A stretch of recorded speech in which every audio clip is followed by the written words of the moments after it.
Hello guys, hope you're doing well. Today is gonna be our first class on this online platform. As we have been speaking about statistics for the last 2 weeks, in this online class we will do some review for the exam. So the first main parameter when dealing with data analysis or statistics is the mean. And by definition, we can define the mean as the summation or the addition of all these samples divided by n, and n in this formula represent the number of samples. So we add each one of these samples xi until we get the summation of these samples, and then we divide these or this summation by n, and n is the number of these samples. The next main parameter when dealing with data is the median. By definition, median is the data point that is found in the middle when all the measurements are lined up in order from high to low. So basically we have to order these samples xi and then we can find the middle. In case n is an even number, so we have two middles. So basically we have to add these two samples and then divide by 2. If n is an odd number, so we take the samples as the median parameters. The third main parameter is the standard deviation. So how to find the standard deviation of some samples? Before finding the standard deviation, we have to find the sample variance. Sample variance, as we said, which is s squared, equals to the summation of all these samples subtracted by the mean, and then we squared this summation over n minus 1, and again n in this case is the number of samples. After finding the variance, we can find immediately the standard deviation by taking the square root of this variance, so leading to the standard deviation. Why do we need the standard deviation? The standard deviation gives us a clue of how spread out numbers are. Another important concept that we have when dealing with samples is the normal distribution curve. So as we know, when we have like n samples and these n samples are distributed according to a normal distribution, when the samples follow this curve. As we can see from this curve, at the middle we have the mean of these samples, which represents the peak of this curve, and we have also d, which represents the standard deviation of these samples. So we can say the mean m is the center of this curve, and we can say that about 68% of the values are within one standard deviation from the mean. And we can say also about 95% of the values are within two standard deviations from the mean. So 2d in this case represents twice the standard deviation. Plus we can say also that 99% of the values are within 3 standard deviation from the mean.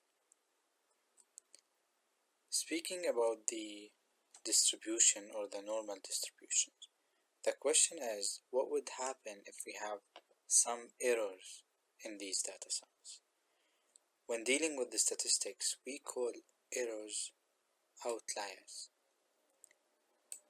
Outliers by definition are either much higher or much lower than the other samples. So these outliers can affect the mean, making it much higher or lower than it would be without those scores. Example, in this case we have 100% normal distribution, while in this curve we have positively skewed to the right, but this one is negatively skewed to the left. In this case we can notice that the mode the median has been changed and the mean has been moved to the right. In this case, the mean has been moved to the left. Why? Because these outliers can affect the mean and making it shifted to the right or to the left. Let's look at this negative skewed distribution. Whenever we have the mean is less than the median, immediately we can say that this distribution is a left skewed distribution. And whenever we have the distribution or the mean is bigger than the median, we can immediately say that these samples follow a right skewed distribution.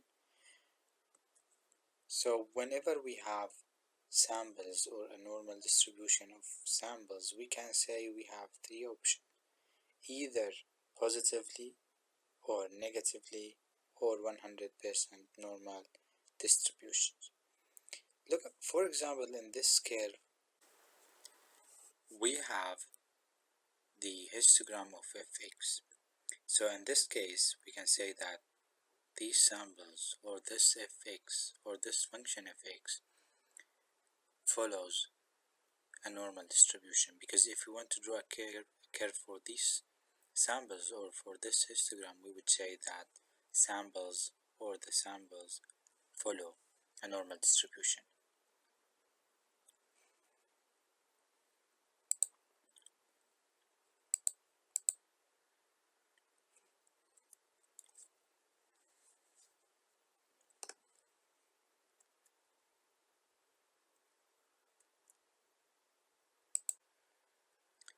So after doing the review about the main parameters of data analysis and statistics, let's have a look at some SAT exam practice. For example, in this question, is asking me to find the value of m and n where the average or the arithmetic mean of these numbers, which is m, n, and minus 1, is 0. So basically in this question, we have three numbers, m and n and minus 1, and the average of these numbers is 0. So if we want to find the m, which is not the number of samples in this question, we would say n equals 3. And there's a difference between the n, this n as a number, and the n, which is the number of samples.